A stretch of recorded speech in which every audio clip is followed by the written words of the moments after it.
Let's pray. Dear Father in heaven, we want to thank you for this blessed Sabbath hours where we all can come together from many different areas and meet on the internet and fellowship together. As we go into our sermon now this morning, we call for you to pour your Holy Spirit upon us. Open up our minds to receive the knowledge that will be shared, that we have proper discernment to understand the information being presented, seeing where whatever study is being presented, that we will have a better understanding of it because it is part of the line of our time, and knowing where we're at, what to expect, what we have expected in the past, these reform lines. We're thankful for your guiding us and in feeding us and strengthening us and keeping us in unity. We continue to ask for your wisdom from heaven, and that we can best be suited to be faithful priests when we're ready to do a work for you. And this is part of our preparation. And we thank you for calling us in this very sacred way, Lord. In the name of Jesus, we thank you. Amen. Amen. Amen.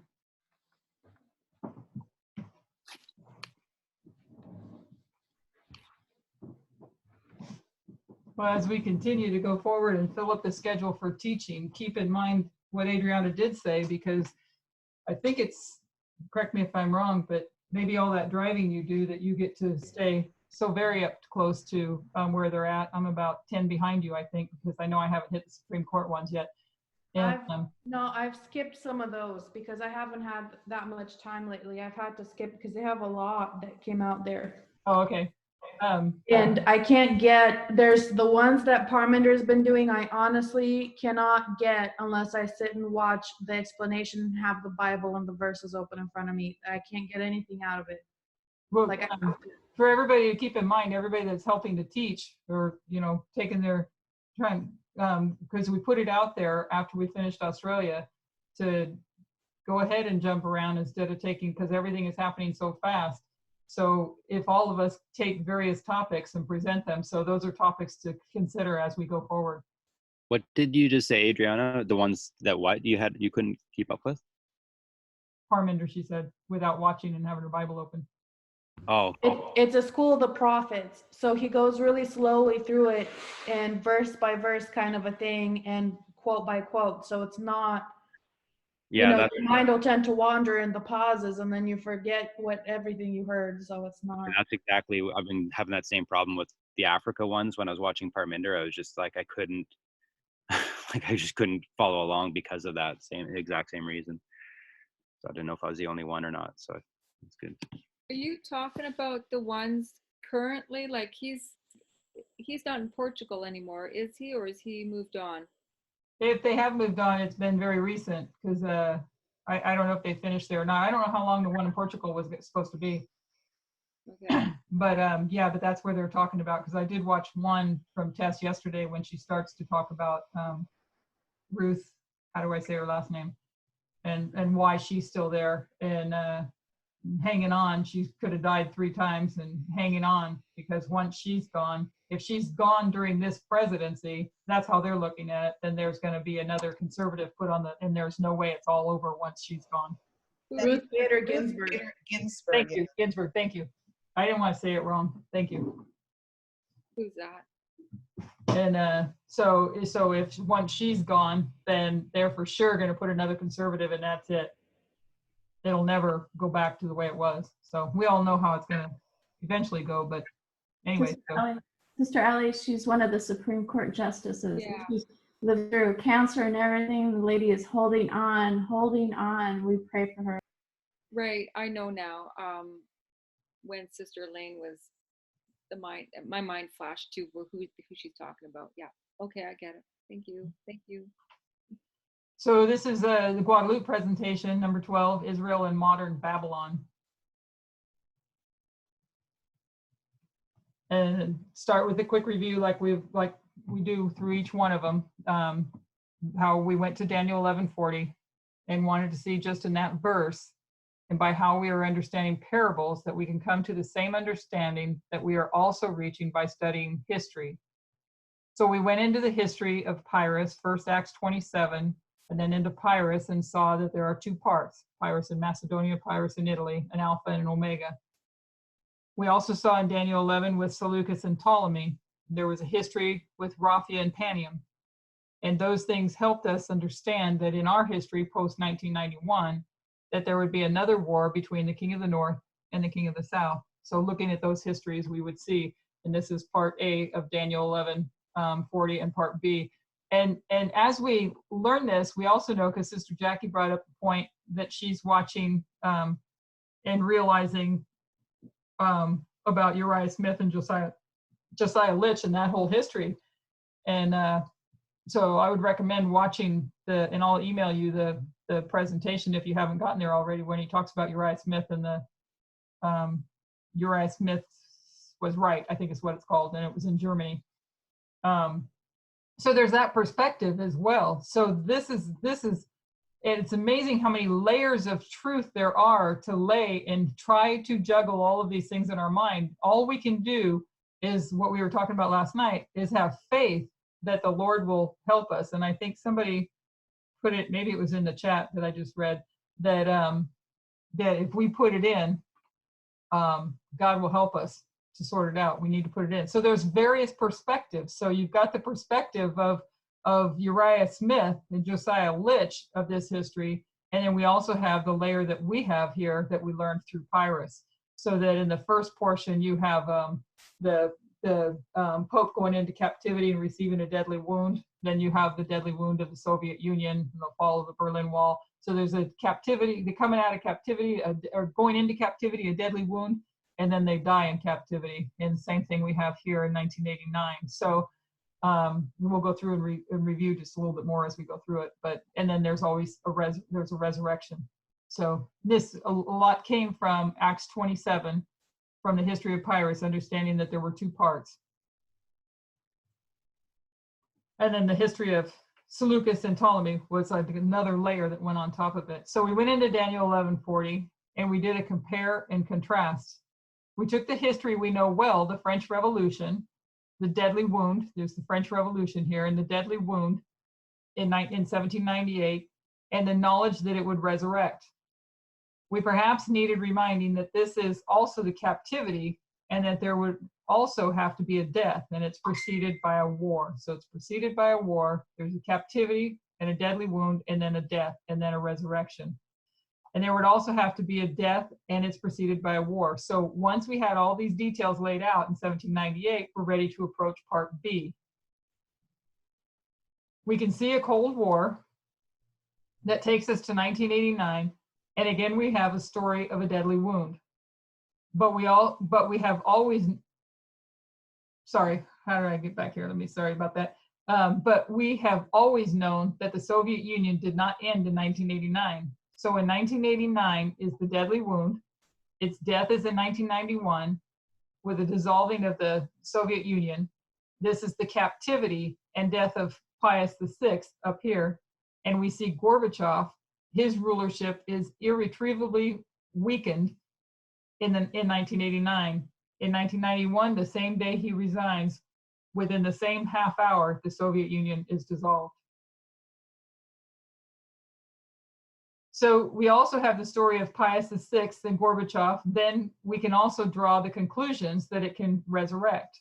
So even if the King of the South died in 1991, we already know we are entering into a time period that there's going to be a war between the King of the North and the King of the South, as we have already understood through the Eastern Front of World War II. But if we're going to see this as a deadly wound and death, he that killeth with the sword must also be killed with the sword.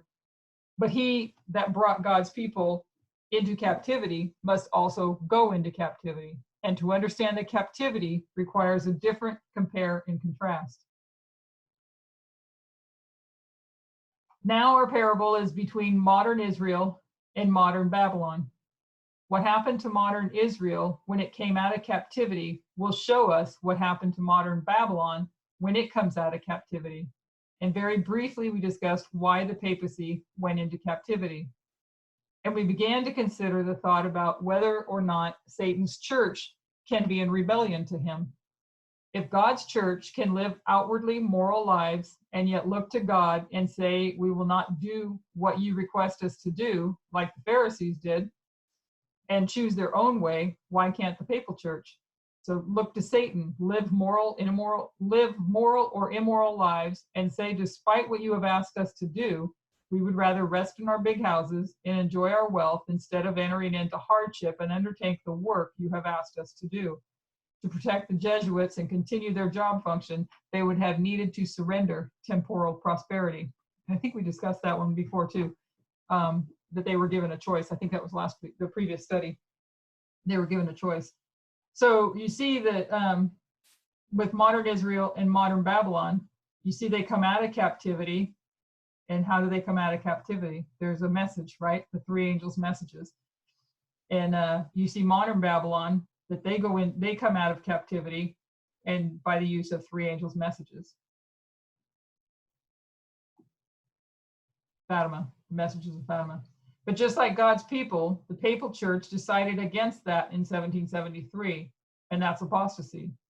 And if you go into apostasy, sooner or later, you go into captivity, which is why you see the papacy went into captivity in 1798. And if they're going to go into captivity, then when they come out of captivity, they come out as modern Babylon. And modern Babylon is going to look like modern Israel. Modern Israel is brought out by a three-step prophetic testing message. Fear God, give him glory, because judgment is coming. So both are brought out by a three-step testing message. In 1917, we have a three-step message: fear Satan, give him glory, or you're going to be judged. And the midpoint, the core message, is to defeat the king of the south. Because it's 1917, Satan can see what is happening, and he needs to get his house in order before they can do a work. We've just began to consider what this looked like, 1798 and 1789.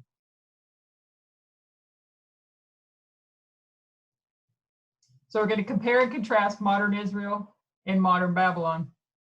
What we want to do now is compare and contrast the two.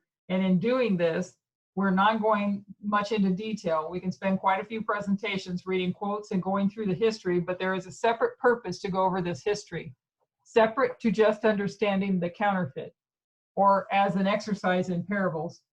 But there are a couple of points that we need to see.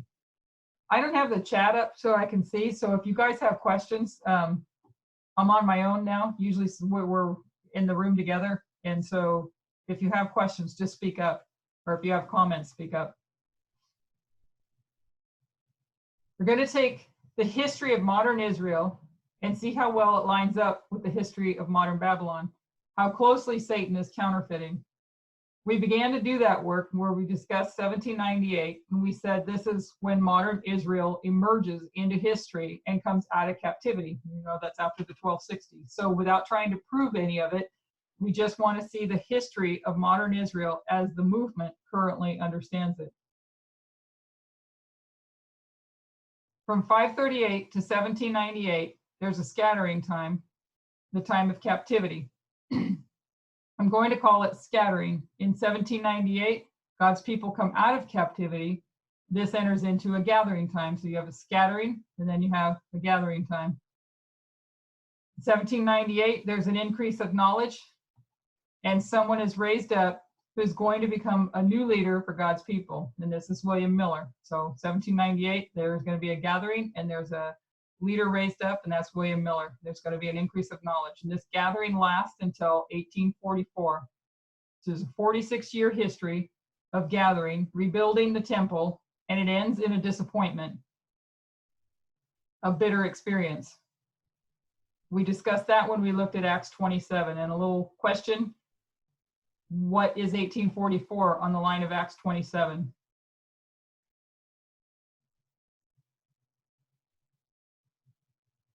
Anybody remember where the ship is at? Could you repeat the question? Where's the ship at in Acts 27 when they have a bitter experience?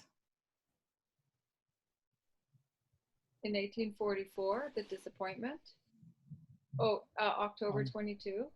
Yeah, in 1844 they have a disappointment, but we also got that on the line of Acts 27, in the line of Acts 27 of the ships. Where are they? Where are they in the experience of the ship? It's Shipwreck. In Myra. Myra? Is that correct? I forget what happened in Myra. Well, Myra I know means bitterness, but I'm talking about the journey of the ship. That was just, it was just a question to put in there to see if we're remembering Acts 27 more so than anything else. Good. Thank you. I'm just trying to throw, and I do have a quiz at the end too. I managed to get it together. So, but anyways, just to try to keep the dots connected in our head in the line of Acts 27, or the line of the ship, that they're in Myra is lined up with October 22nd, 1844. So God's people were were scattered until 1850. And you know what? We know there's two ships. So there's another one that's at the bitter disappointment. And that's the one that I don't remember in my mind. So maybe somebody else remembers the other one, because there's the two lines. Which one was, I remember the first one was October 22nd. So speak up if anybody knows that one. Adramyttium. Adramyttium is the ship, yeah, and then I shall abide in death. But where's the disappointment? Is the disappointment wasn't the disappointment 9/11? Anyways, think on that, and if anybody has that answer, because I know I'm still trying to juggle all these things in my mind as well. God's people were scattered until 1850, and in 1850 there was a renewed effort at a gathering. You may be familiar with the 1850 chart, and that was part of the process. So they're in captivity, or calling it a scattering time. 46 years of a gathering time ends in a disappointment, and then so now they're in scattering again, and now the 1850 chart, it begins a gathering again. So we'll paraphrase a couple of quotes. This is just in Great Controversy, 1888, page 329, paragraph 2. We'll just read the first two sentences. He had devoted 2 years to the study of the Bible, speaking of William Miller, when in 1818, he reached the solemn conviction that in about 25 years, Christ would appear for the redemption of his people. I need not speak, says Miller, of the joy that filled my heart in view of the delightful prospect, nor of the ardent longings of my soul for the participation in the joys of the redeemed. So 1888, he has the message here. So in 1888, William Miller is saying that he's saying in 1818, he reached the conclusion that Jesus was going to return in about 25 years. So there's an increase of knowledge, and by 1818, William Miller has the message, and it's all in a capsule form. And if you think about that, when that's what we're going to look at is on our line too, that the whole message is put into a capsule form. But like what Sister Jackie was pointing out, it seems like everything's changing. Like the message was always there, but it's our dull understanding to be able to understand and see it all. And God is merciful to us and leads us out step by step. So there's more details to come, but he understands what is happening. So message is in a capsule, but she says there's more details to come. There's more details that are going to be opened up along the way. And realizing that each detail may be telling us that we had something wrong. And there's a quote here from Review and Herald, November 1, 1850. Ellen White says that the Lord has shown her that he has stretched out his hand a second time to gather his people. And this is towards the end of 1850. And what she's saying is that God is attempting a second gathering of his people in 1850. We saw that also related to the 1850 chart and the work that they were meant to do. So there began a gathering time. But we see that by 1863, what happened to that message? In 1863, they rejected the message. In 1863, there's a couple of issues in the church. There's organization going on, and organization was a good thing. And not everything in 1863 was negative. But at the same time, they're organizing their work. There is a rejection. The rejection of what? And that was the prophetic message. Organization was a good work and it was necessary. Rejecting the prophetic message is suicide for the mission. So what do we also know from Acts 27 with 1863?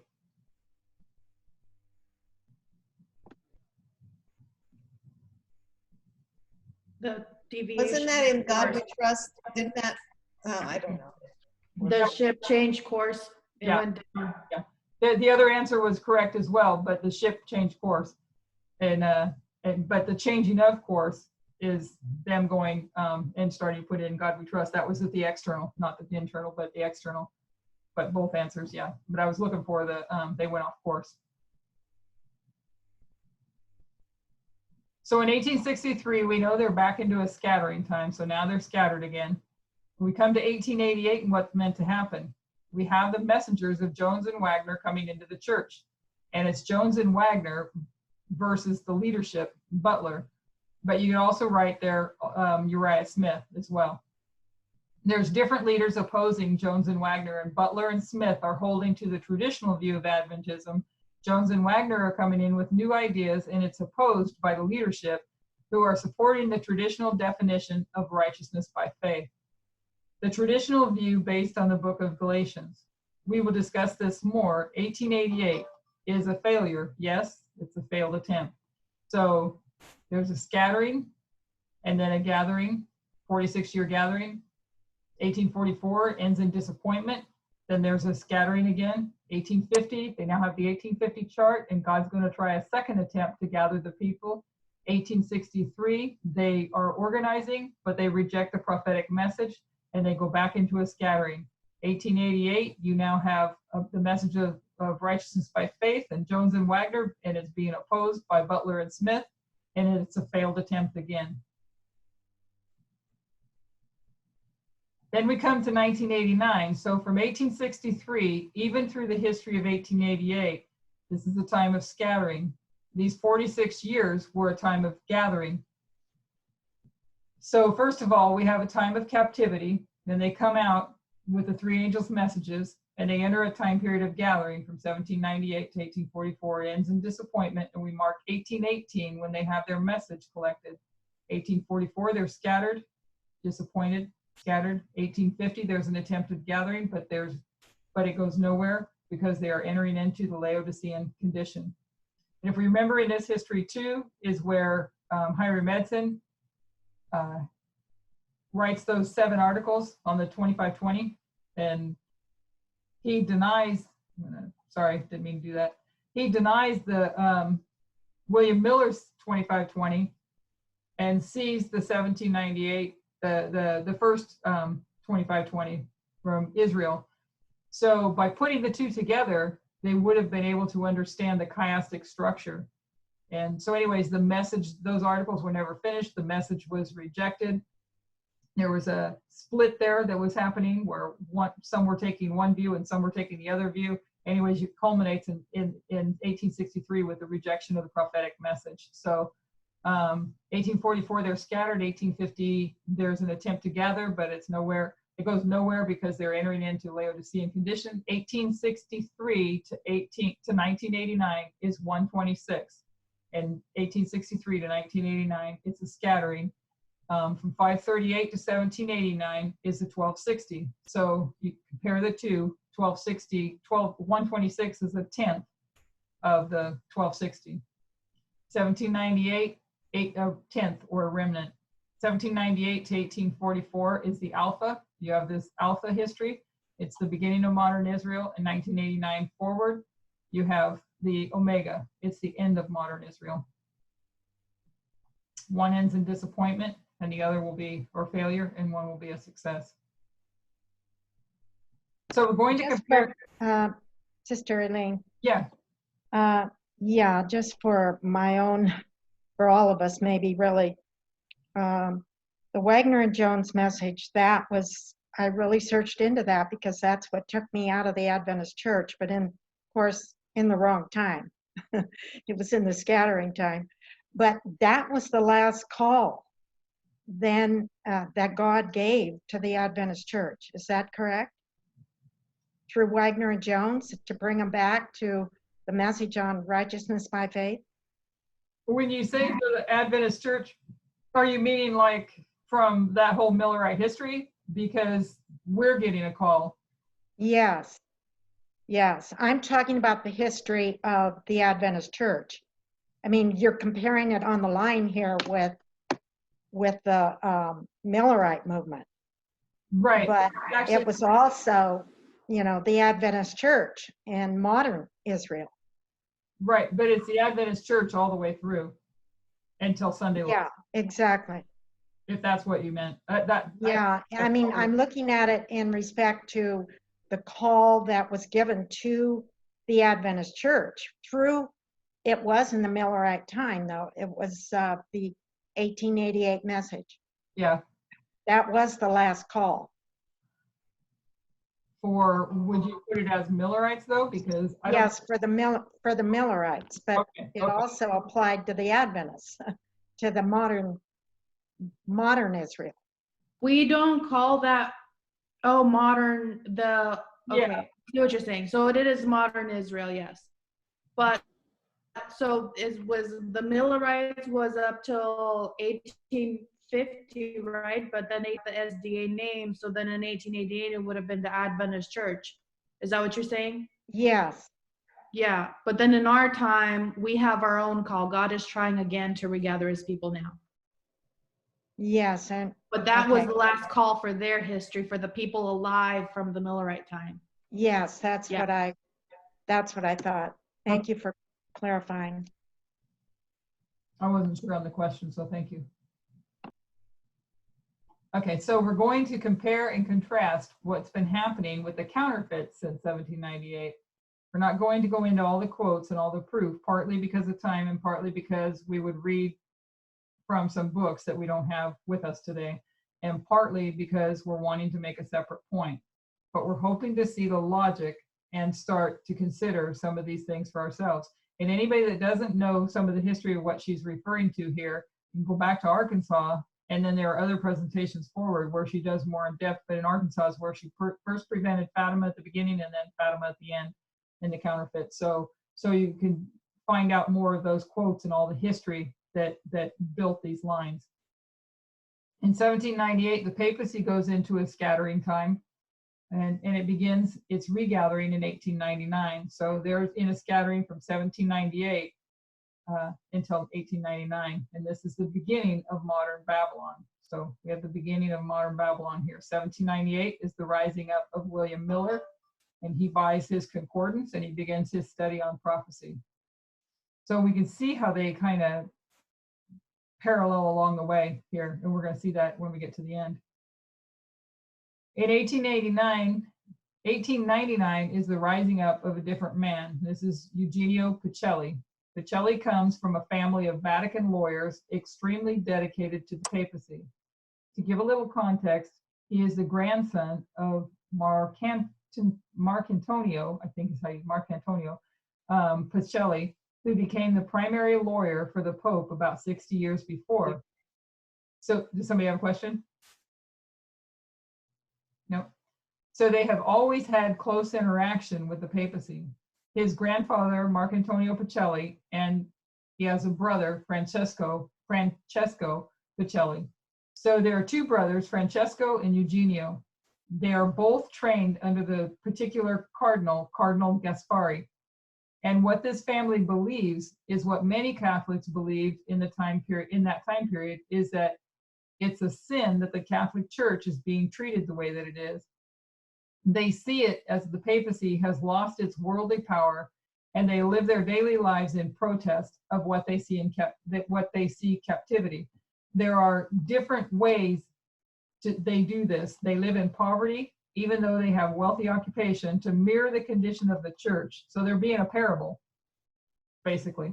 They will leave their door open to their house as a witness to the people that the Pope no longer has his home, because all of those papal states have been taken away, so neither should they have a home. So we have Pacelli here, young and old, as he becomes Pope. This is when he's young here. So you have Cardinal Gaspari over Francesco teaching and guiding. the two of them.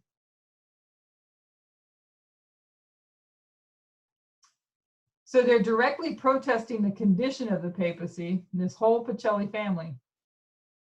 And these two brothers, Vatican lawyers, become involved with Cardinal Gasparri. It's Cardinal Gasparri and Francesco Pacelli who write and negotiate the Lateran Treaty. These two men are responsible for the Lateran Treaty with Mussolini. It's Cardinal Gasparri and Eugenio Pacelli who go into an alliance with Hitler in World War II. So you can see that he trained them both, and he's now working with them both for different portions of this work. And Eugenio Pacelli becomes Pope Pius XII, the first pope to accept the messages of Fatima. So these two brothers become extremely important in this history. One is responsible for the Lateran Treaty and an alliance with Mussolini that places Mussolini in power. The other one is Eugenio Pacelli. He goes into an alliance with Hitler and allows Hitler to have absolute power. But remember, this is back in 1899 when this is happening. And so Pacelli, Eugenio, goes on to become the Pope and the one that aligns with Hitler. So you can see also the interaction with the papacy and fascism, which is why they supported Germany, Italy with Mussolini, and also Franco in that civil war we studied previously, the Spanish Civil War. And it's Eugenio Pacelli, who we want to primarily discuss, who became Pope Pius XII. And this is one of the books I know she reads out of. I don't know at this point in time with everything we have to learn. I did buy the book last year, and I haven't even been able to touch that one. But anybody that has more time on their hands, there's a lot of the history that she quotes is in that book. So, but you can also go back to the Arkansas presentations where she does this, where she goes more extensively into it. And this is just telling us what the Lateran Treaty is. In 1947, the Lateran Treaty was recognized in the Constitution of Italy as regulating the relations between the state and the Catholic Church. So it was one component agreement that made up the Lateran Pacts of 1929. The agreements made in 1929 between the Kingdom of Italy and the Holy See, settling the Roman question. The treaty and associated pacts are named after the Lateran Palace, where they were signed on the 11th of February, 1929. The Italian Parliament ratified them on the 7th of June, 1929. The Lateran Treaty recognized Vatican City as an independent state under the sovereignty of the Holy See. The Italian government, at that time, led by Benito Mussolini as prime minister, also agreed to give the Roman Catholic Church financial compensation for the loss of the Papal States. Hang on one second. Can't mute when I'm doing the study, so we'll shut the door. In 1947, we just read that part that was recognized by the Constitution of Italy in it as regulating the relations between the state and the Catholic Church. To negotiate this alliance with Hitler, he starts to study church law. First of all, he becomes a priest. Then he begins to study the Code of Canon Law, the canon law that the papacy uses to negotiate its relationship with state governments. April 2nd, 1899, Pacelli was ordained a priest. In the autumn of that year, he began at an institute to study canon law. And it's in this studying of canon law that he begins his relationship with Cardinal Gasparri. And they begin to rewrite the canon law that they want to primarily introduce into Germany. All of this begins in 1899. Pacelli begins to study church law. That church law is crucial with the alliance to Germany. So remember, here in 1899, you don't have the message of Fatima yet, but he's going to be the first one to recognize the message of Fatima.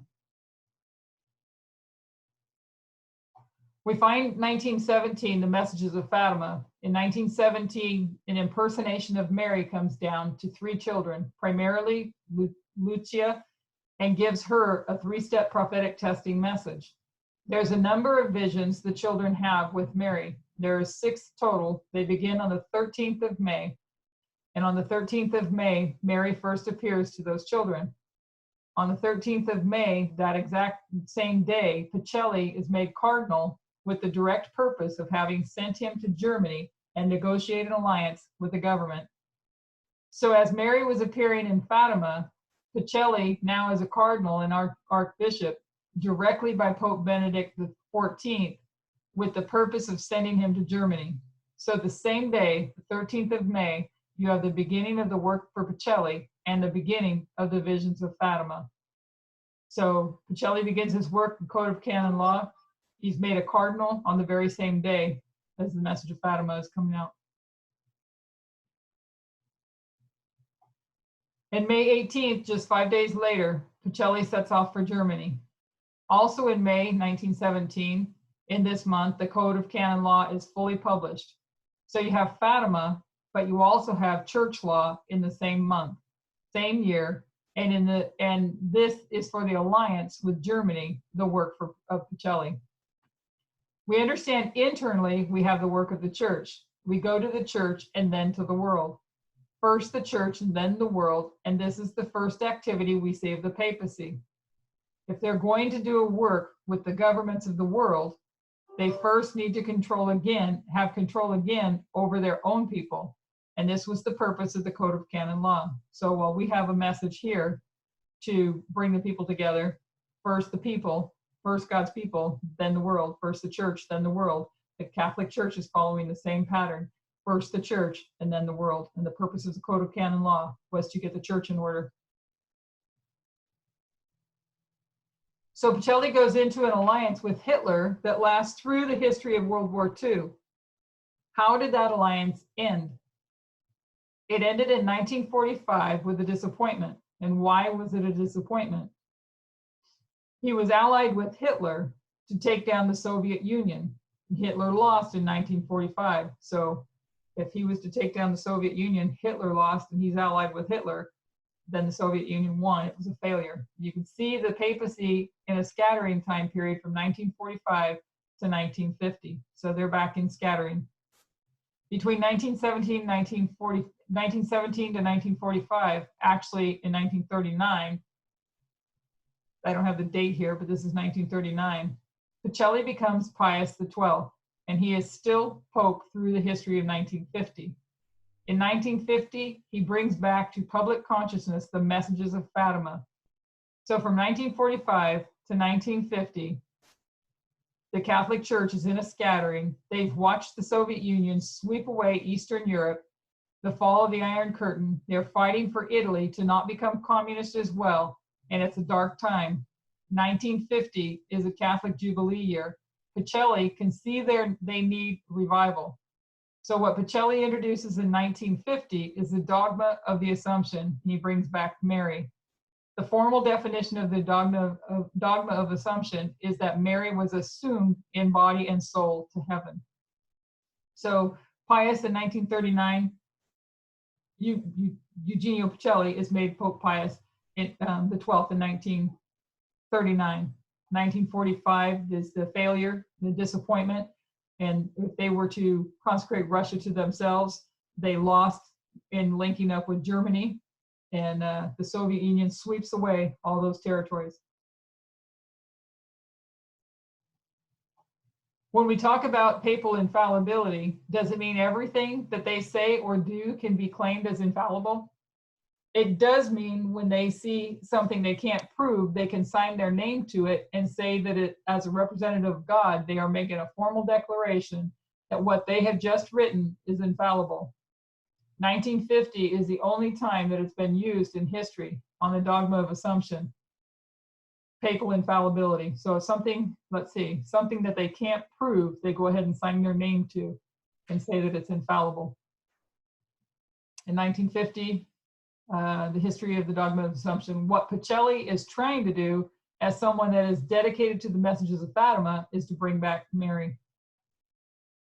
So he's using this to begin a gathering time of his church again, bring a revival.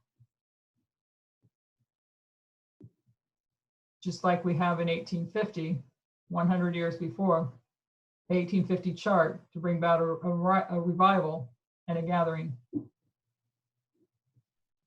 We're reading from the book Hitler's Pope, and he says that the timing for the dogma of Assumption was intentional because Franco in Spain, another fascist, was using Mary and her Assumption as a rallying cry against communism.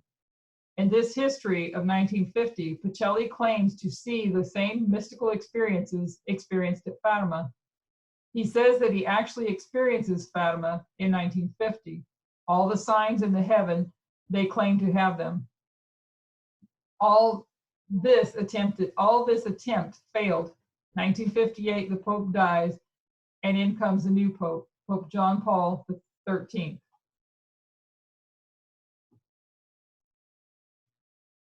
In 1959, Pope John XIII called a council that he wanted to look at the renewal of the Catholic Church, bring back Christian unity in the Second Vatican Council. The Second Vatican Council begins, and what is the Second Vatican Council about? The Second Vatican Council in 1962 was a reorganization of the Catholic Church structure, and this is what conservative Catholics have warred against ever since.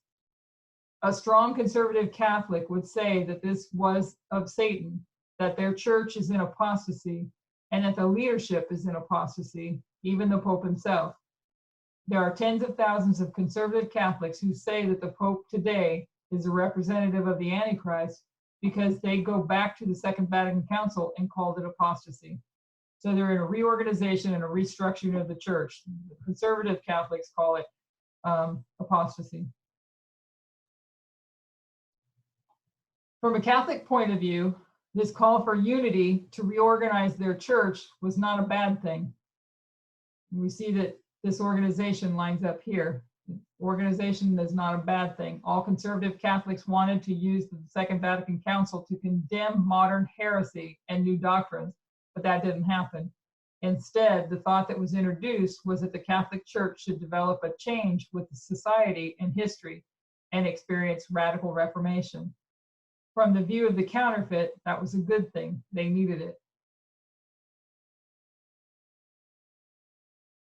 Something else happened in 1962 because the Second Vatican Council went over a period of time. In 1962, there was a meeting. What was the purpose? So what is the purpose of the Catholic Church now? It's not to persecute God's people or to control the kings. They've been given a job function in 1917. And what is that job function? That's to destroy the King of the South. And this is a new Pope, John XIII.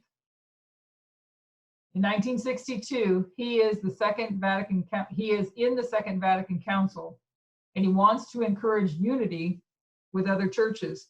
There's one church that he wants, but he doesn't have access to, and that is the Russian East Orthodox Church. And they can't come because the Soviet Union won't let them. So in 1962, there was a secret meeting. They met in France, and this was between representatives of the Soviet Union and representatives of the Catholic Church, one cardinal in particular. What they negotiated was an agreement. So you've got one church that is not to be a part of this, and that's the Russian Orthodox Church, because Russia won't let them come. So they meet in secret and they negotiate an agreement. Come 1962, the Catholic Church is ready to do something at the Second Vatican Council.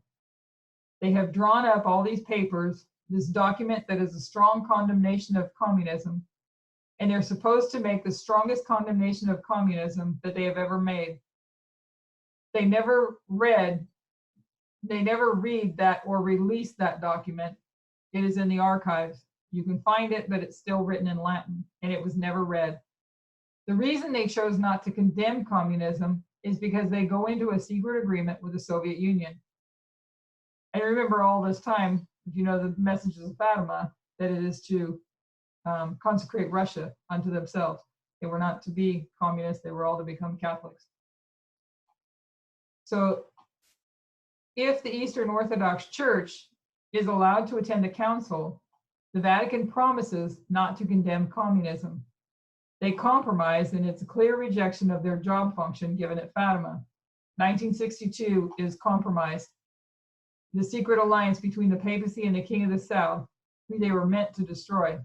The popes in that time, beginning with John XIII, were not so against communism because they were not listening to their prophet. then 13? I think it's the 23rd. It's 23rd. They're superstitious, do not believe in 13. It went from 12 to 23. What are you pointing out with the third? What do you mean? What? John, beginning with John the 13th. There's no John Paul the 13th. There's just the 23rd, I think. They're superstitions. They do not believe in 13. They went from 12 to the 23rd. Did I say 13? Yes, twice. Where did I say that? Oh, I probably didn't mean to because it says 23rd. Sorry. Yeah. That was me. Confuse people. Yeah, Thank you. That was me. Yeah, I said it 20. I'm reading it wrong. no worries. Hey, I'm a little behind on my Roman numerals. It's been a long time, right? I know, I am too. I'm totally, Roman numerals are, oof. I might have said it multiple ways. I hope I didn't. But anyways, yes, 23rd. Thank you. Okay. This is the history of Lucia, 1917 to 1962. She lives until 2005. But these popes were too proud to meet with her and refused to listen to her, particularly the ones that come in the history of 1950 to 1962. They rejected the messages of Fatima, and there was some pretense, but they never lived up to that. So you've got the popes during this time that reject the message of Fatima. You also had Pacelli back in his history that failed at his attempt. So there's a failure and a rejection of message here. So we have a series of popes all rejecting Fatima until 1989, and you have a new pope, John Paul II. We've discussed this briefly. John Paul II was made pope in 1978. A couple of years later, 1981, there are 2 assassination attempts. Who were these assassination attempts on? We know that that was John Paul II, that's supposed to be a 2, and Ronald Reagan. Close together were 2 assassination attempts on the leadership. I just want to note, when did James White die? He died in 1881. We can see that 1881 parallels with this death here. Leadership, two attempts, assassination attempts on leadership, and we also have the leadership here die.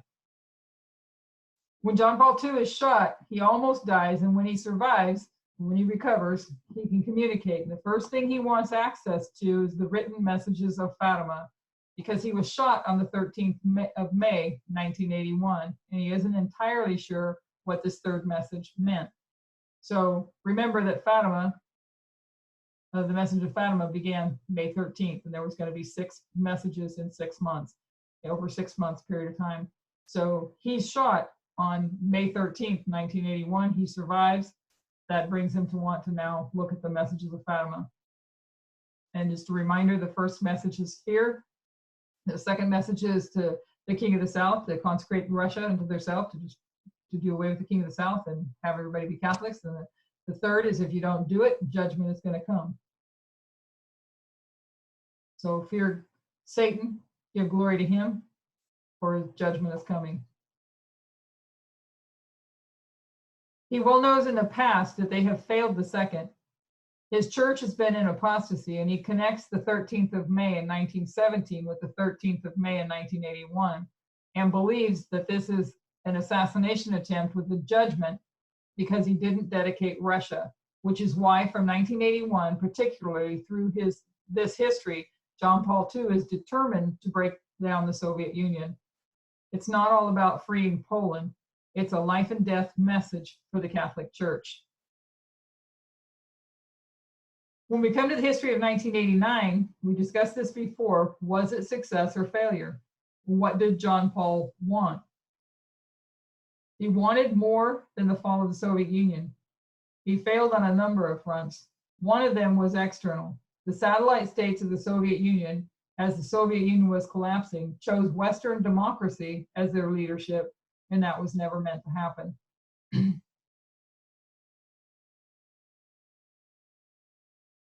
John Paul II was almost as much against democracy as he was against communism. And he was vocal about that. What they were supposed to choose was the authority of the papacy. After this history in 1991, he became so angry that when he visits Eastern Europe in this history after 1989, we don't hear much about those visits. Before the fall of the Soviet Union, tens of thousands of people would show up. The vast majority of them never show up after the fall of the Soviet Union.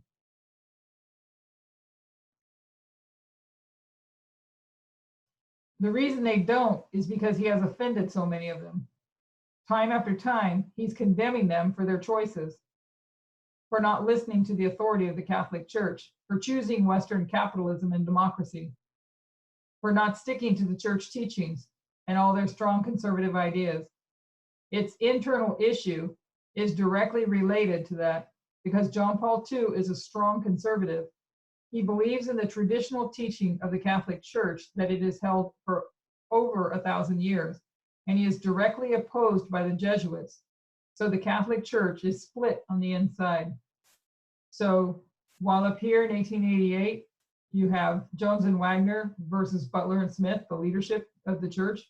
And in 1989, note that it's 101 years apart, you've got this internal strife going on as well between the Jesuits and the conservative John Paul II.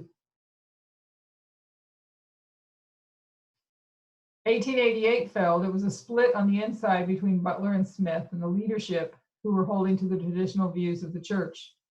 And they were in opposition to this new light, Jones and Wagner, and the justification by faith. John Paul II is all about works. Hold to those Catholic ideas, old Catholic ideas in birth control, the role of women, the priesthood, all those different issues, and in with radical new views were the Jesuits. It's a split within the Catholic Church. So noting that the Jesuits had these radical new views, or they had the liberal side. And we see that carry forward into Francis now and where that developed. So this is the history from the beginning of modern Israel into their Omega history. So you've got the beginning of modern Israel. This is the history of the beginning of modern Babylon. We would go back to the scattering time, 1798 to 1899. They come out of scattering in 1899 with the rising up of Pacelli. And then they get the Code of Canon Law.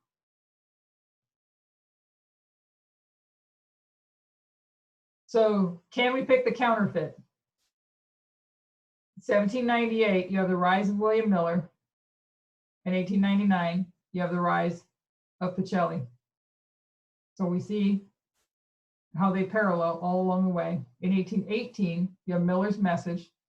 In 1917, the message of Fatima. In 1844, you have a disappointment. 1945, you have the Fatima disappointment. 46 years as well. You have 46 years as well here. 1850, you have the 1850 chart. In 1950, you have the dogma and the Assumption of Mary, both trying to bring about a revival. In 1863, you have organization and the rejection of the message.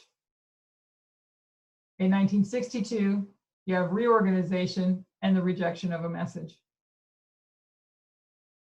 1881, you have the death of leadership, James White. In 1981, you have the assassination attempts on John Paul II and Ronald Reagan. 1888, you have Jones and Wagner versus the traditional church leadership, and that would be Butler, and Smith was involved with that. 1989, you have the Jesuits versus John Paul II. Traditional church teachings, the Jesuits' new radical thoughts, are really regarding to our counterfeit of righteousness by faith. So when we're coming to our reform line, the history of the papacy becomes much more detailed because they're having troubles just like we are. Satan counterfeits Christ's work with his church and repeats the same with his own. So the history of 1899 to 1945, 2 world wars counterfeiting the first and second angels' messages. So you have the 3 angels' message here. This is modern Israel, and you have modern Babylon. There's 3 messages here. There's 3 messages here. You've got an increase of knowledge that begins. They have an increase of knowledge that begins. You have ending in a disappointment, ending in a disappointment. And then then this would be the First World War, the Second World War, and you have the third that carries on through till the end, till our time, and you have the third angel's message as well that's going to run through history. And you also have the prophet here, Ellen White, and you also have Lucia here. So is everybody ready? Mic's open? Yep. Open. Okay. Open. Okay. So The mic's on. nice little thing with the brain here, I thought, because that's what we really need is strong brains and light to go on, answer all our questions, right? Nice. So why did the papacy go into captivity? Because they stopped persecution. Because they apostatized, they stopped listening to their master. They weren't doing what they were supposed to. They rebelled against their boss, Right, Satan. They failed to do their job function. right. When did the papacy go into captivity? 1798. 1798. 98, yeah. 98, 98. What brought the papacy out of captivity? Is the Fatima. Fatima? More specifically, a little more specifically? Mm, 3 messages. 3 messages. A 3-step testing message. Prophetic message. And what was that message? Fear God, You're Satan, There's Satan. 10, And turn U.S. king of the south, No? for your and judgment. judgment And judgment. judgment. of yeah. hell. Yes. So fear Satan, consecrate Russia to the Catholic Church, and if you don't, you're going to get judged. That's right, yeah. But they didn't know that they were fearing Satan. No, They didn't. They thought they were fearing God. exactly. It's interesting really to see when you know that all this history has always been there, but to see it lined up, this is the power of line upon line, to see it lined up, to be able to see and compare and contrast and have an understanding of the counterfeit, which is all meant to bring us to understand the counterfeit that we're going to see, because it's like God has been leading us out step by step. I can attest to my own self how slow and dull of learning I am, because you see all these things, the steps that have been being brought out over the past year, or actually a year and a half or so now. And yet, could we say way back in Arkansas, were we able to say way back in Arkansas, or see way back in Arkansas, maybe some of you did, I'm slow to learn, that where this was headed, that the true and the counterfeit king of the north are going to go head to head, and they're going to be looking very similar. Back to the fear, they might be it was a different type of fear of God. Like we are taught to fear the loss of his presence, right? But they were being taught to fear God as being cruel. Right. Yeah, to fear hell and to fear what's the word? Burning. Brimstone and fire. No, I have it wrong, but I want to say it starts with a P. Why can't I think of the name? You guys know. Purgatory, is it? Purgatory, yeah. Their fear was physical, where ours is spiritual. Yeah, if it wasn't it in the messages of Fatima also where the self-flagellation came in because those kids were hurting themselves? Yeah. Yeah. But they were more concerned with themselves, fearing Right. persecution for themselves. They had a confused message. Right. That, think about it. We are we are a product of what we're brought up to be, and you're brought up in this environment. That's all you know. Right. And it's amazing because we kind of talked about this earlier about how different growth levels, understanding where we were wrong, opens up a whole new perspective.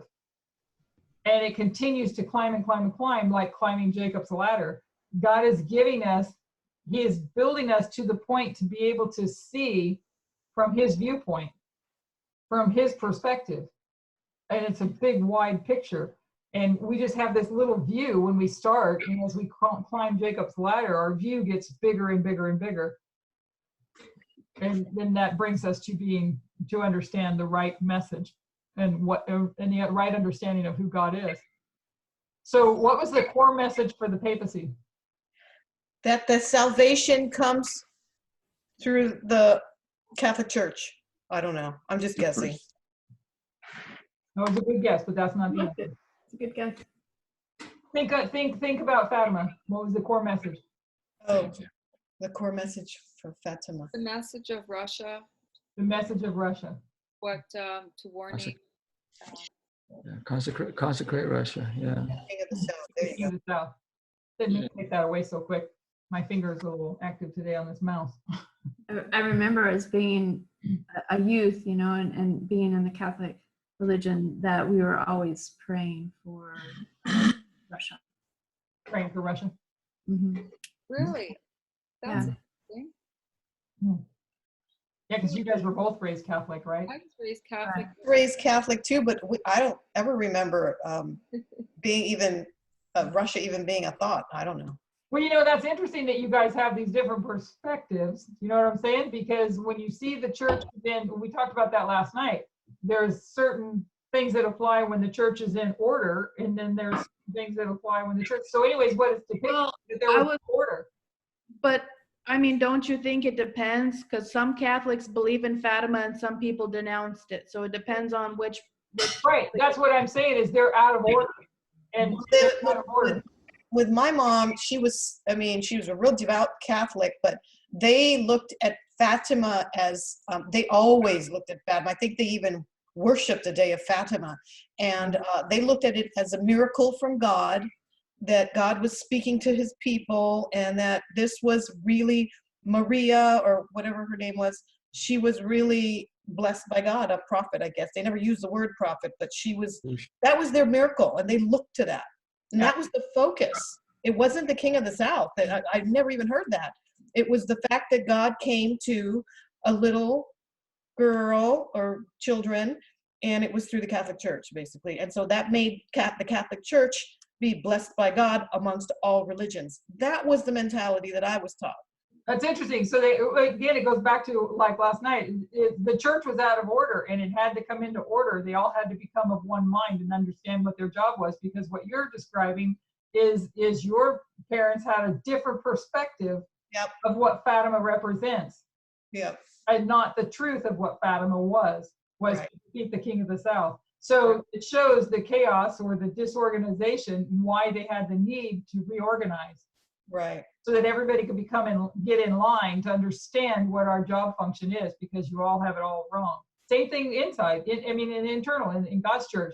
You guys have it all wrong, and I need to bring you all in line into one mind, in one understanding. Right.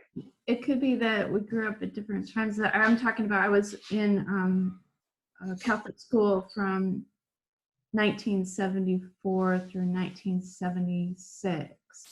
And during that time, I know that we prayed for Russia a lot.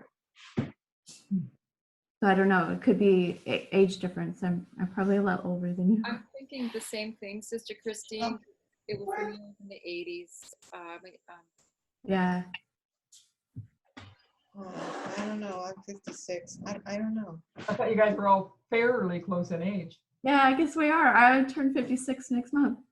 What? I'm sorry. I didn't hear you. What? I turn 56 next month. Did you? Oh my I God. will in April, yeah. Age. We are the same, okay.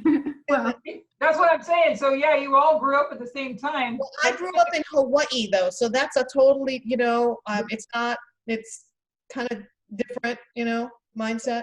Look at the factions you have in Adventism. You've got the liberals, you've got the conservatives, you've got the ones that believe that the Sabbath is some lunar day that, I don't know, lunar Sabbath. You've got all these different factions. So that's what the Catholic Church has, is all these different factions. So even though you can grow up at the same time, you all have different understandings of what the Catholic Church is. Nobody knows, and now it's time. God is bringing his people to know who he is, and Satan's bringing his people to know what their job function is. Right. And the Catholic Church is pretty powerful in Hawaii because they brought over missionaries in the 1800s. if I can just like say, like a lot of, for example, it's just, by compare and contrast, a lot of Adventists, they don't even know what is the Adventist, the teaching is. Like, for example, like what is who are the Millerites, or who is William Miller? Yeah. You look at him whenever you mention something like that, they think, oh, that guy is so failed. You should, we should. It's such a stain on our reputation. Shouldn't mention. Or like when Ellen White says that in 1860s that Jesus was supposed to come, when I try to quote, and their reaction is like, don't mention about anything like that. You're gonna scare people away. And that just shows that people really don't know many Adventists don't know what we're actually, where we came from and what we were teaching and what we are teaching now. So the same way, by the same parallel, you can assume that there's also Laodicean condition within the Catholic Church, meaning that Catholics that don't really know what is Catholicism is about. I mean, what is the core teaching of those prophecies? They just grew up in that household, and that's, yeah. I have a friend that I haven't talked to her for a long time. She had moved further away, and I had then moved further too. So we share, I think at the most, an exchange that she sends me a photograph of the family at Christmas time. And but I used to talk to her a lot, and she and I had more time together at the time when I was first beginning to read the Bible. And I remember calling her and asking her questions about the 1,000 years of peace. And anyway, so over the course of things, we talked about things, but she says the one thing she remembered about the Catholic Church, she always had questions. Joe was one that always had questions. And she said she would go to the nuns, and the nuns would always put their two fingers over their mouth and shush her. You know what I mean? Don't ask. Don't ask. That's what she remembers about the Catholic Church. Don't ask, and you get punished when you ask. Mm. So that's her experience, and she's in the same age group as all. So it's interesting because they're the same thing. In the Laodicean condition, you wind up like, well, look at what happened to Protestantism. It went into, because here's the message now is that about all the every foul and unclean bird and hateful and all that. So it's become Protestantism, where it came out as a good thing, it split off and everybody went with their own views. So you have the same thing in Adventism with this Laodicean condition. They all start taking their own views. You've got the same thing in the Catholic Church. They all start taking their own views. And it depends on what view you grew up in, whether or not you ask questions to know what the truth is. So through the history of World War II, how did that alliance between Pacelli and Hitler end? Great disappointment. Failure. Failure. Disappointment and failure. Ended in failure. So let's see here. It ended in 1945, the end of World War II, with a disappointment. And what was the disappointment? They didn't defeat Russia. Right. He's allied to Hitler to take down the papacy, the Pope allied with Hitler to take down the Soviet Union. Hitler lost in 1945, so it was a failed attempt. Right.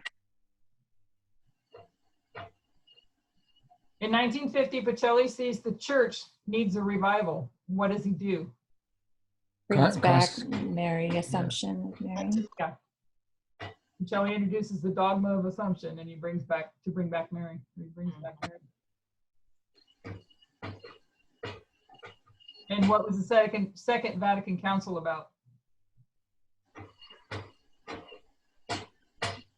That's Assumption. Hold a second. We've got some banging going on. Is that about trying to get Fatima? No. I remember this one. What was the Vatican Council? 1959, and then it's still happening in 1962. What was the Second Vatican Council? Oh, reorganization. Reorganization. Mm-hmm. Catholic Church. The Second Vatican Council in 1962 was a reorganization of the Catholic Church structure. Right. At the Vatican Council in 1962, what is the purpose of the Catholic Church? What was their job function? So the reorganizing, what's their job function? You remember the Pope? Oh, wait, no. What Pope was it? The one that I kept. Oh, the 23rd. Pope 23rd. And so what was he doing?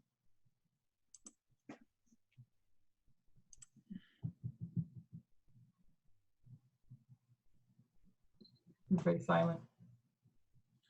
Um, To destroy the king of the south. So he recognizes Fatima. right. Destroy the king of the south. He puts Fatima front and center again, yes. So what church does the Pope want access to that it doesn't have in its plan to encourage unity? So they want to bring this unity, and their purpose is to defeat the king of the south. They want to bring in and encourage unity. What church was it that he did not have access to? The Russian Orthodox. Orthodox. Russian Orthodox.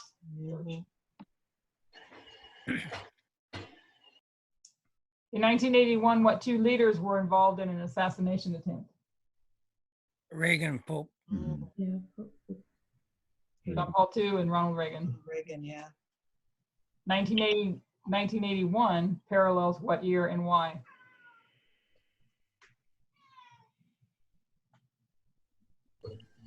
James White. Yeah. James White. Yeah, 1881. 1881. 81. Orthodox Church background. Yes. I saw that, but I don't remember. So what did Pope John Paul II want access to when he recovered?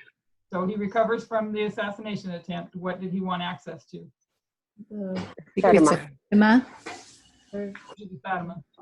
Fatima. Message of Fatima. Why? He could conquer the king of the south. Or Well, he thought the judgment was on him. he could, Say that Because again. the messages came out May and he was attempted May 13th. Yes, Attempted. correct. The same date. He was shot on May 13th, 1981, and he recognized that that the Catholic Church was being judged because Fatima was May 13th, 1970. So on May 13th, 1917, the three children took their flocks out to pasture in a small area known as the Cova da Iria, a Cove of Peace. After lunch and the rosary, they suddenly saw a bright flash of something like lightning, followed quickly by another flash in the clear blue sky.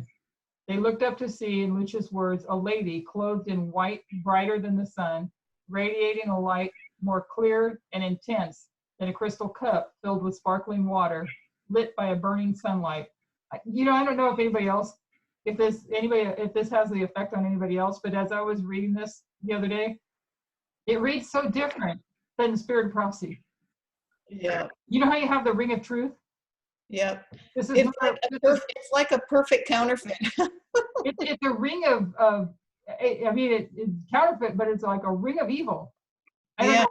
It says the children stood there amazed, bathed in the light that surrounded the apparition, as the lady smiled and said, "Don't be afraid. Do not be afraid. I will not harm you." Yeah. As the oldest asked her where she came from, the lady pointed to the sky and said, "I come from heaven." It just sounds so different from the Spirit of Prophecy. It reminds me of a Disney cartoon, like Cinderella and things like that, or Harry Potter. It also reminds me of, I don't know if any of you have ever read the Book of Mormon and their visions and things. Yeah, I've read pieces it's of the that. same kind of, it's the same kind of methodology. The counterfeit is never as perfect as God's truth. Nope. I remember reading some of that myself when I was trying to find where to go, and I thought, well, that just was really weird. Yeah, same way, same thing. So anyways, I think that was the end. Oh, no. Again, just a refresher, what are the messages of Fatima? I have pouring down rain. I don't know if anybody can hear that. Dear God. And King of the South. the King of the South. And judgment, fear of judgment. Fear, the King of the South, and judgment. What's going to happen to you if you don't fulfill the second? Yeah. And I think that might be the end. Maybe not. I don't remember where the end was, I guess. So was 1989 success or failure? What did John Paul II want? Sure. I think if he wanted he believed in the Fatima messages, and he wanted to do what the message was, right? Right. See, it was the assassination attempt was 1981. And so he wanted the messages of Fatima because he was shot on May 13th, and May 13th, 1917 was when the message of Fatima came. And so he wanted to do the work that the job function that was to be done. He wanted access to the Soviet Union. Right. He wanted more than the fall of the Soviet Union. He failed on a number of fronts. One of them was external. The satellite states of the Soviet Union, as the Soviet Union was collapsing, chose Western democracy as their leadership. And that was never meant to happen. That would be the end. That was excellent. I really enjoyed that. That just the way you did it. Wow. Well, I'd like to be able to do that all the time, but I don't always, like sometimes I barely get the notes done, let alone go put it into questions. But I'm going to try to do that, and I'm glad that everybody else is putting that on my mind to do, because it is. I think it's very good, and I appreciate when others do it. It's just wonderful. I mean, because you see it, you read it, and then you see a picture or a graph, something. It's got all the senses. Yeah. Better. I just remember I did it purposely. I did actually bold things, but I did purposely because Christine said, just to let you know, I'm bolding all the ones that are going to be tested on. And I thought, okay, I bolded a few, but I purposely bolded a few for my own self that I knew to go back, but where I'd pick them up easily and not have to spend time reading the whole thing all over again. But I didn't say anything about it so that then you can just decide for yourself. This is really good because, when I start to do my own little presentation, like Tony had an excellent presentation last night too, where she bolded everything in black and red, and these things make a big difference in your mind. Right. So I appreciate this. Very, very good. Sister Adriana, we still have like 30 minutes. Do you want to pull up a few things maybe that you've been studying on the Supreme Court that you might think would help us right now?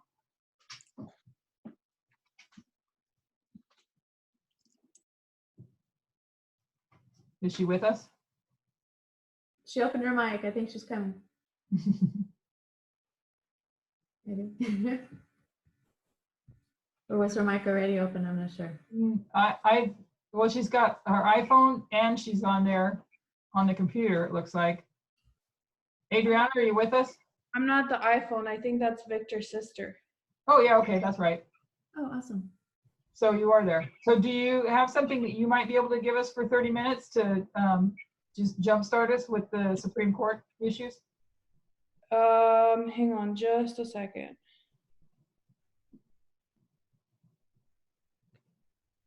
Pouring down rain. I guess we needed it. It is raining. That's a good thing. Amen. We do need it. We're getting it lightly. It's not like pouring, but we're being blessed too. Very grateful. Waves of it keep going by.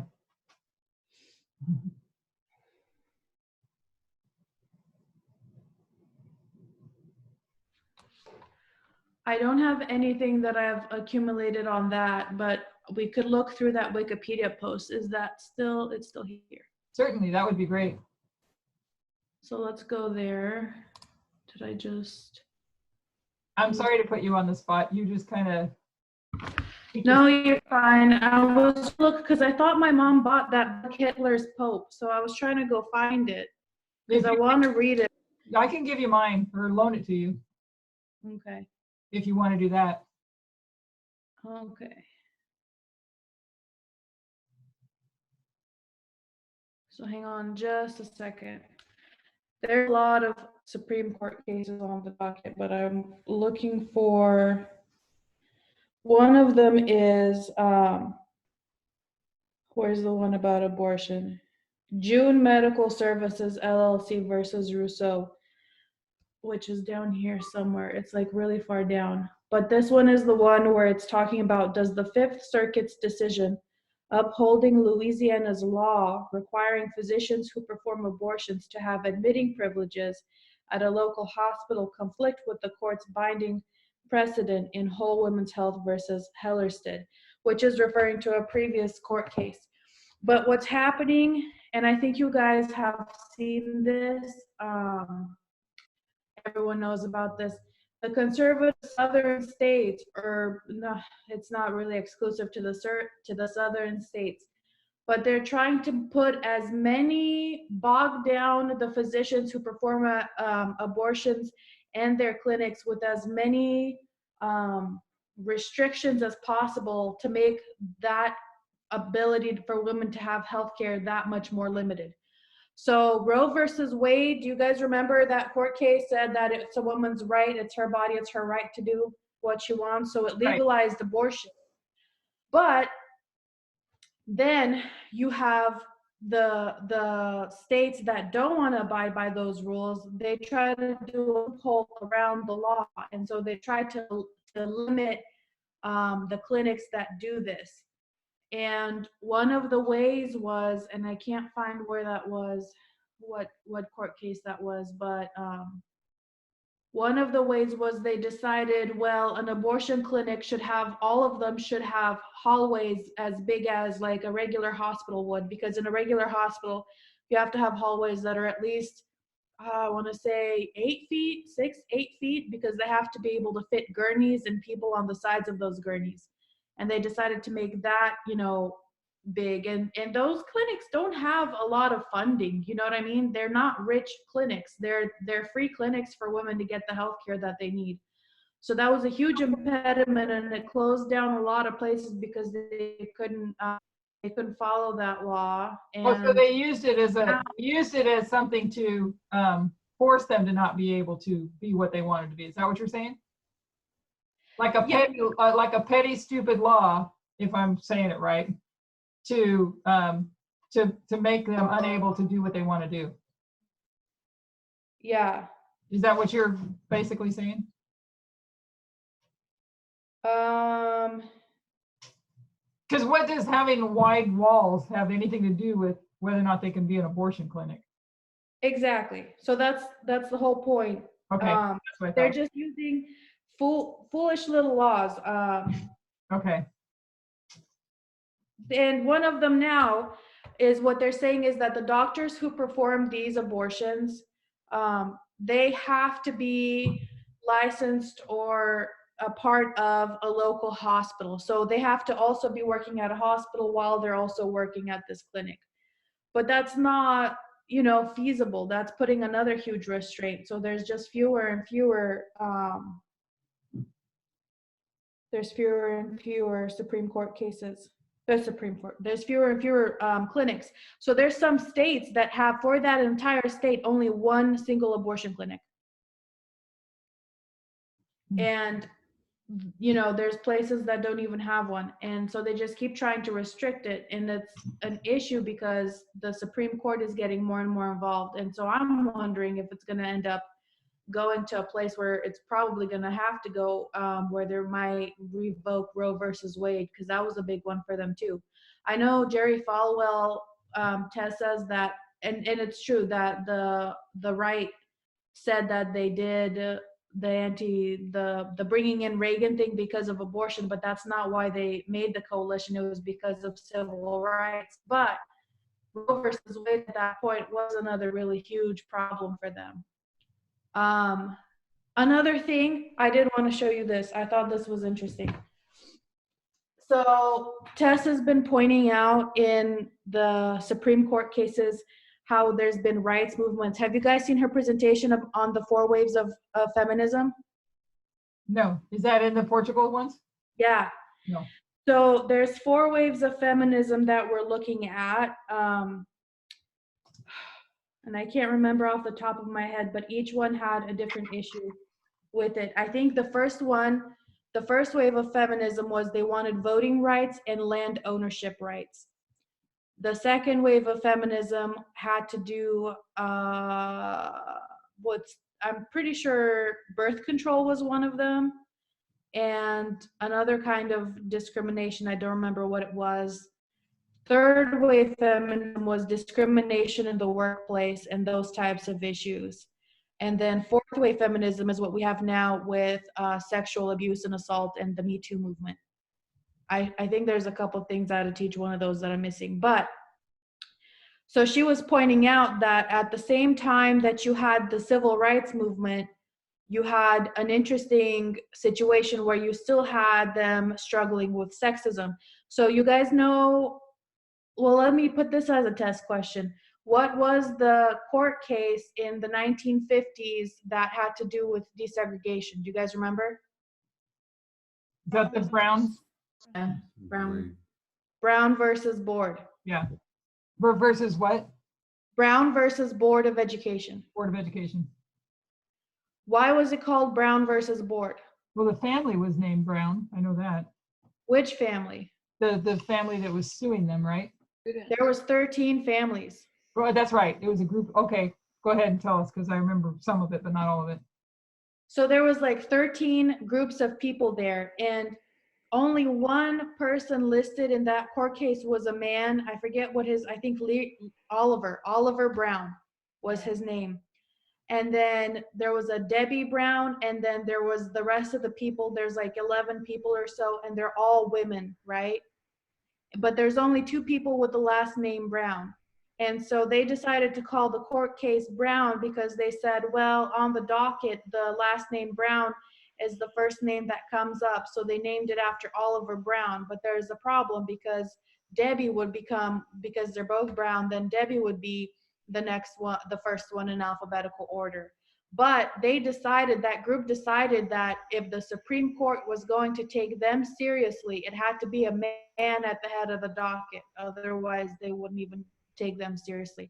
So you still had them struggling with sexism while they were trying to fight for civil rights. She also pointed out that Martin Luther King had the right message on civil rights, but he still was wrong on sexism because he was, you know, not right on that issue. And she's been pointing up those things. It's been really interesting to watch how it's been growing. I'm still trying to find the one though. Here. So RG and GR Harris, Funeral Homes Inc. versus Equal Employment Opportunity Commission. Does Title VII prohibit discrimination against transgender people based on 1, their status as transgender, or 2, sex stereotyping under Price Waterhouse versus Hopkins? So Price Waterhouse v. Hopkins, there was nothing to do with Price Waterhouse back in the day. I don't think this is, she mentioned another one, and it was with a woman. So a woman was working for Price Waterhouse, and court cases talking about that woman. I'm pretty sure this is a legal, like a law firm, and she was in line to get a big promotion, and she had all the qualification to get the promotion. But they decided, no, we're not going to give you the promotion because you don't act feminine enough, you don't work hard enough on your hair, you don't dress the way that a woman should wear, you speak too rough and too strong, you need to speak softer like a woman speaks, and all of these issues. So they didn't give her that promotion because sex stereotyping, right? And so now then she took that all the way up to the Supreme Court, in this case called Hopkins v. the Price Waterhouse, the firm. And she won because they discriminated against her based off of her gender and stereotyping, sex stereotyping. But now this put a big thing in the Supreme Court. This was in 1989. So right here, let's read that. 1989 was a landmark decision by the United States Supreme Court on the issues of prescriptive sex discrimination and employer liability for sex discrimination. The employee, Ann Hopkins, sued her former employer, the accounting firm, it was an accounting firm, Price Waterhouse. No, it's a year. Yeah. But 1989. Yeah. But now, so now you have a bill in the Constitution that says you cannot discriminate against people in your job based off of their sex or gender, right? But we know that right now we have many places that will fire or discriminate against homosexual or transgender people in the workplace. So now you have this case right here. Let's click that and let's read it. Amy Steffens considered herself a transgender woman for most of her Can you adult change life. the screen? There you go. There you go. What? Never mind. The screen didn't come up until just now, but it's up now. Oh, it had some lag, I guess. Amy Stevens considered herself a transgender woman for most of her adult life, but presented herself as male, which reportedly caused her constant emotional stress. In 2013, she decided to come out to family and friends and arranged to undergo reassignment surgery within the next year, expressing herself as a woman prior to transition as part of real life experience. At that time, she had been an employee of RG and GR Harris Funeral Homes for 6 years and had an record. She wrote her supervisor regarding this matter prior to taking a vacation from work, and asked to help with the transition, she would return to work in attire appropriate for female employees as outlined in their employee handbook. 2 weeks later, Stevens was notified by mail that she had been terminated by the funeral home's owner, Thomas Rost. They attempted to mediate an amicable departure, with Rost offering Stevens a severance package, but she refused to take it. Stevens filed a complaint with the Equal Employment Opportunity Commission. So this is the commission that this is going under, believing she had been discriminated against due to being transgender. I literally just had to do a health stream at work based off of this. This is a big, employers really have to be careful, because this one will get you. You have to treat everyone equally, otherwise this is gonna mess. And Adventist Health, in our health stream, I thought this was pretty progressive of them.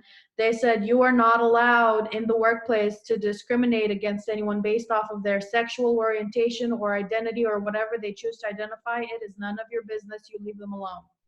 And I was I remember well, good. I remember when all this was going around way back when I was at Nordstrom, because it was made plain to the managers about how they had to be.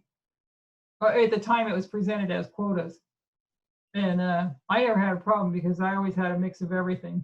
I mean, I never cared. I hope I didn't say that poorly. I didn't mean to make it sound poorly. I had so many Hispanics that were already working there when I got there. I had blacks that were working there, and I never looked at it as a problem. To me, I look at it as who's going to do the job. That's all that matters, is who's going to do the job.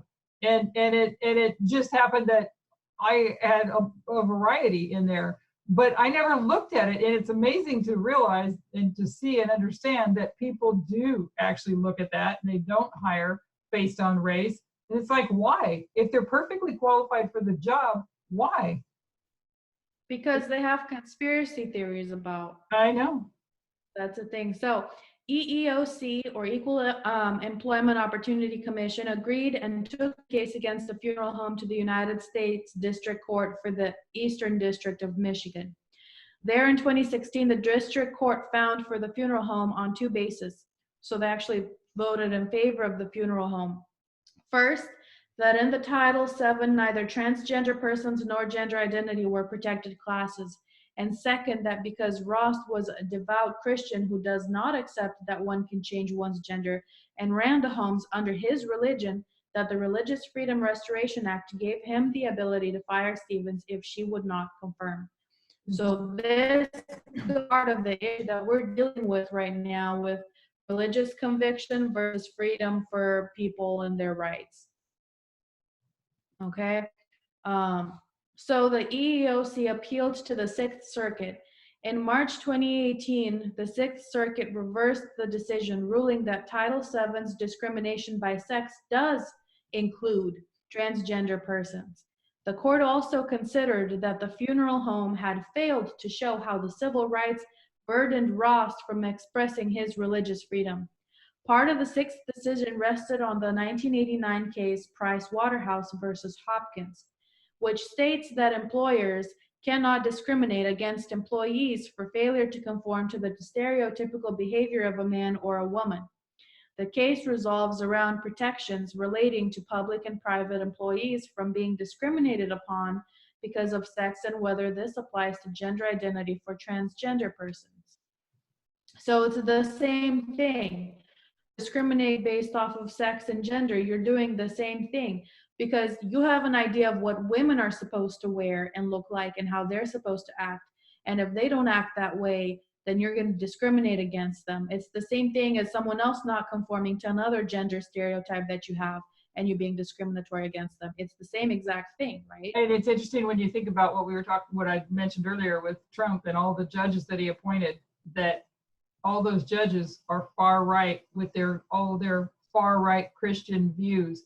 And how, I have to say, honestly, I would have not ever thought anything about what goes on in the court systems. I just naively thought that they get to the court systems, they become judges because they've established a long record of fairness. You know what I'm saying? And not realizing that they take their attitudes and beliefs into their job. Yeah. So and I didn't know the system of the courts either. I just thought of the little, I've had my speeding tickets and things like that. I just think about it as that. But all these, when they talk about the district judges, I never really thought about the steps. But if they did their job right at the lower level, they wouldn't need to go to the Supreme Court. But when you fill that lower level, all those lower level courts with judges of these far right extremes, then they're forced to have to go on to the Supreme Court. Yeah, I always looked at the Supreme Court and I thought, aha, these are the most unbiased judges of the land. What a good group of people. And then when I was doing for our devotional, I was doing the 3 branches of government study. I found this chart that laid them out on a plot on a line that said, these are the judges and these are the conservative judges. And I'm like, wait a minute. No one's supposed to be bringing any of that into the Supreme Court. Right. I was like, people know this? I have actually known that was always the big issue with the presidential elections, is that I never understood really why, though, that they want to be able to place, there's always this battle to be able to place Supreme Court judges, but their total aim is to have it stacked in their favor. Yeah. So, Supreme Court, the funeral home represented by the Alliance Defending Freedom filed a petition in the U.S. Supreme Court for a writ of certiorari. I don't even know how to say. Asking the court to hear the case. There has been so really quick. This name here, I think a lot of us have heard of this in the news. This is a problem here. The Alliance Defending Freedom is an American conservative Christian nonprofit organization with the stated goal of advocating, training, and funding on the issues of religious freedom, sanctity of life, and marriage and family. So ADF is another group of people we have to keep an eye on, because they're the ones who brought this, because the case was decided in the Sixth Circuit. It was the Sixth Circuit. They had made the decision, but they didn't like that they voted against the funeral home. So then this group of people brought it before the Supreme Court and said, no, this is not what we want the outcome to be. You need to relook at this. So there has been a circuit split on the issue whether Title VII protects employees from employment discrimination based on sexual orientation. The Second Circuit in Zarda v. Altitude Express, Inc., and the Seventh Circuit in Hively v. Ivy Tech Community College found that the Title VII protects employees from discrimination on the basis of sexual orientation. The 11th Circuit in Bostock v. Clayton County, Georgia, came to the opposite conclusion. So these are 2 more cases you can look at. You had sexual orientation versus employment discrimination. So it's all in. If you go back to the link, I'm pretty sure it's still in the comments, and find the court docket, the Supreme Court docket, and then go back down to this one, and you'll find all these things. So there's so much to look at here and how this has been developing. So there's 2 that found for the rights of people, and 1 that found against the rights of the people and for the rights of the Christian person. So the court granted the cert petition, agreeing to hear the appeal for Harris Funeral Homes in April 2019, alongside a pair of cases consolidated under Bostock, which raised the same question related to Title VII discrimination against sexual orientation. Harris cases were heard on October 8, 2019. In oral arguments, the court's conservative justices argued that because Congress had not included gender identity at the time of the Civil Rights Act and had not updated the law to include it, the court should not create new law beyond Congress's intentions. Arguments also centered on how the word sex in Title VII could be interpreted to include transgender individuals. Well, it's interesting So, because it wasn't done then it wasn't the original intent. Well, it seems like they want to change laws when it suits them, but they won't change laws when they see something as wrong that doesn't suit them. yeah, but the thing is that just because they didn't say it blatantly, outright, right? Because it still has to do with the fact that you're doing discrimination against sexual orientation and it conforming to your standards. It's the same thing. Yeah, and Allie asked a question about what's the stand with abortion. And I was thinking about that when she was kind of going through this, that because what it comes down to is you have the right to do what you want. And then the church, the state is not to dictate morality. Now, whether or not your religious belief is to do or not do, that's your personal choice. But it's not the government's, it's not meant to be in the government's power to tell you what to do with your own body. Well, I was actually asking for us in our movement. I know that we probably won't have abortions in our movement individually as women, but at least I don't think so. I shouldn't really judge that because I don't really know. But what I'm asking is, Sister White, now it goes back to how we read, but some of her statements are very clear. It's not like, how are you reading when she says that abortion is bad? It's a sin. She does talk about it. She has stuff about that in her writings. And I know that Loma Linda Adventist secular performs abortions there. Well, I don't know for a fact, but I've heard about it. I've read about it. But women's right, I understand that, and we agree that people should have their rights. We're not lording over anybody, especially what we've been learning recently. My question is, okay, I have a question about myself. I'm really not up for abortion. I'm actually quite against it. I've had to learn a lot in our movement. Homosexuality was a big thing for me. I've accepted it. I'm good with that now. Even if I see two guys kissing, I don't have to stare at them and watch them. I could look the other way, but I'm okay if they do it. It's their business. It's good with me. Abortion, it's a learning curve too. I don't agree with it. I don't like it. The child that the woman is choosing to abort is a victim. There's a number of reasons we could give it. There's, whatever. I guess basically I have to accept it too, right? Well, because think about it this way, and this is why it kind of went through my mind, is let's say that you're a worldly person. You're not religious at all. Yeah. You don't know any of this stuff. You know that the courts have allowed, Roe v. Wade, and you have the right to do what you want with your body. And so to you, and you wind up for whatever the reason in that situation, it just to you naturally, it might be based on your upbringing, your choice to do that without having any kind of understanding of murder or any of that. But let's say then you become a Christian and now you start learning. Well, you can repent because what you did was not right, but it doesn't mean we can't judge other people for what they do with their bodies. I don't know if I'm saying that right. You can't judge other people for what they do with their bodies, for all have sinned and all have come short of the glory of God, and they don't know what they're doing is right or wrong anyways. But the bottom line is it's not for the courts, the government, to dictate morality. Can I bring an idea to this that I don't ever hear anyone talking about? Yeah. We look at it from a very conservative viewpoint, as there's ladies going to get abortions just because they don't care, they don't want the responsibility, they just want to live their lives.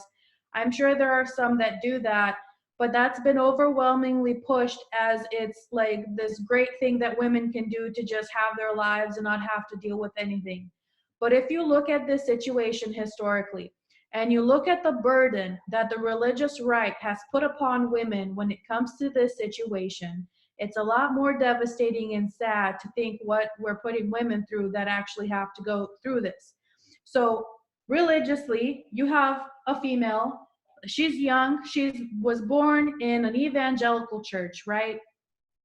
Or even Catholic, whatever you want. You are grown up and everyone says that a family is between a man and a woman. You're not to get pregnant out of wedlock. You're not to use birth control because that's a sin. You're not to be a single mom because that's going to cause problems and all of these things. So you're growing up, there's a guy who wants to, be friends, air quotes, with you for a minute, and then you end up, doing something wrong there and you get pregnant. And now you have to deal with the fact that you were raised your whole life thinking, well, children raised in a with a single mom and all of this, there are all kinds of problems because now you're out of wedlock.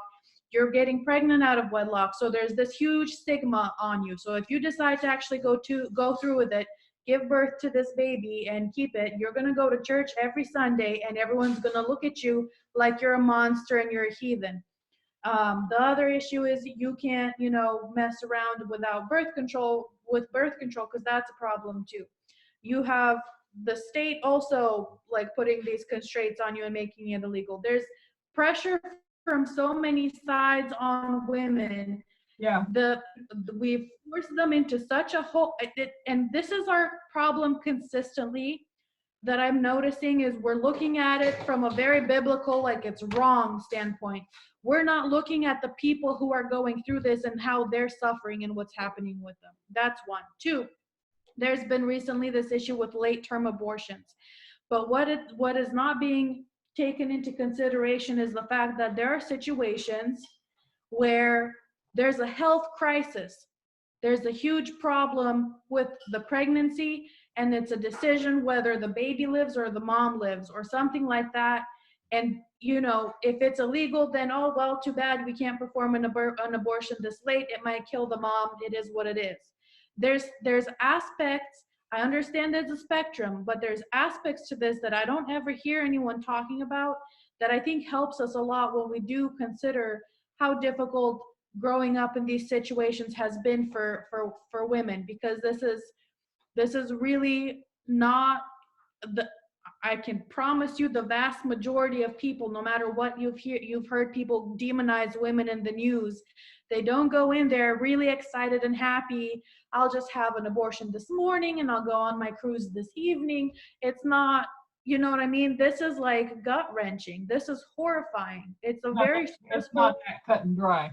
No, it's not. And it's the demonization of females who have to go through this. There's women who are pressured into it by the guy who got them pregnant. Right. You know what I mean? There's parents who might even do this to their children because they don't want them to lose. They want them to be able to go to college without any problems. Then you have the issue of, well, give it up for adoption, okay? And then it's a lottery shot to see who gets this kid and if they're a decent person and takes care of them right. Do you know what I mean?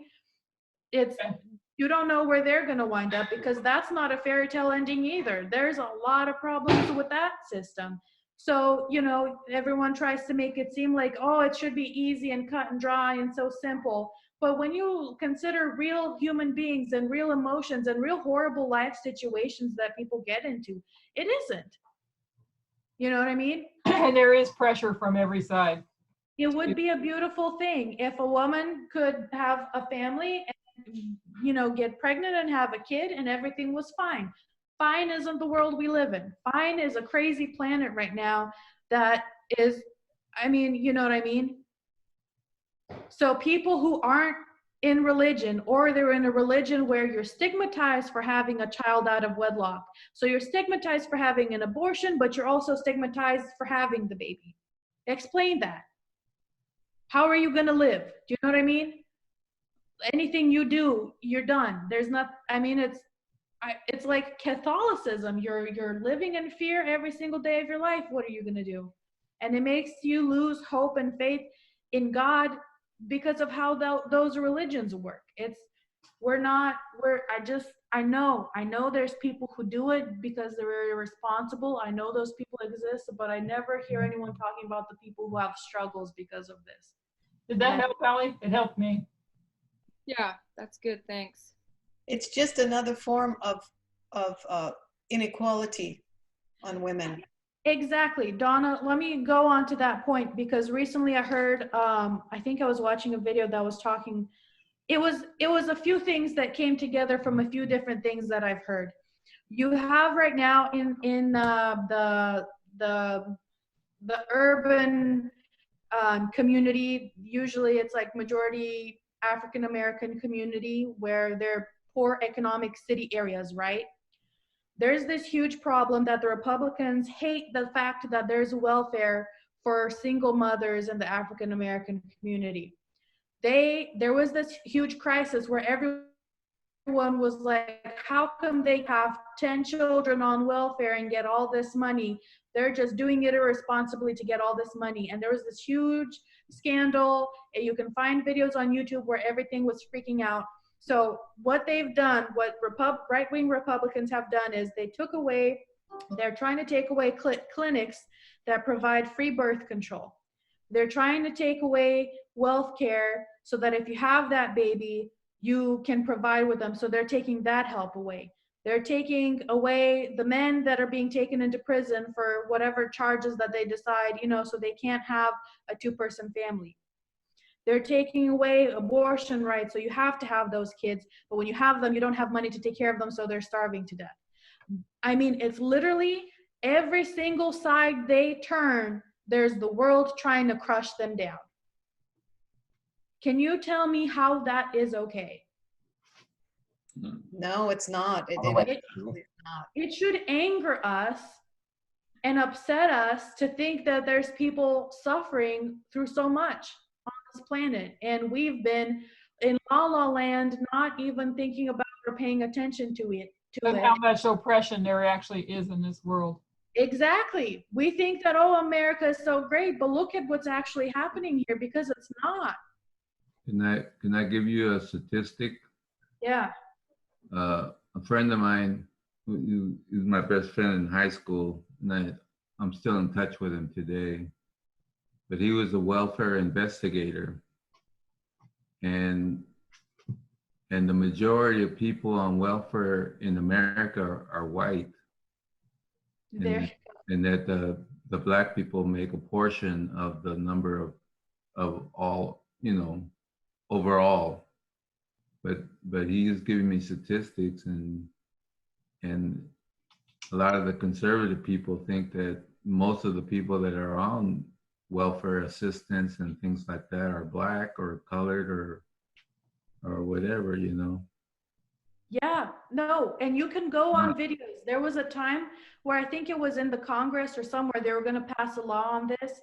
There are videos everywhere where it was on the news. All the news stations were reporting. Everyone found out that these people get all this welfare, and they got angry. And it was all centered, all the hatred was towards black women who have children in the African American community. And there was so much hate towards them and so much discrimination. It was crazy. But you see, like what you just said, they use fear mongering. Yeah, so Donna has a question on finding the video that you mentioned, because I don't see it either. I was just looking at it, the 4 ways of feminism. No, this is, is that not the title? That's not the title. At least it's not there. No, it's not the title.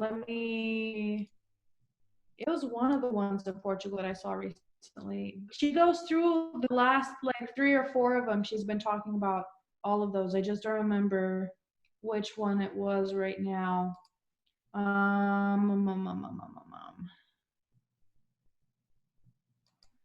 think it was the one before Ruth Bader Ginsburg. No. While you're getting that, there's something I'd like to read. I think it's Marioni's Fire. It says, I, for one, am a single mom. Single because it's my choice.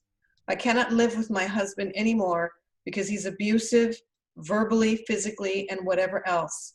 Some of my church members are telling me to go back to him. Is that right? Please enlighten me, someone.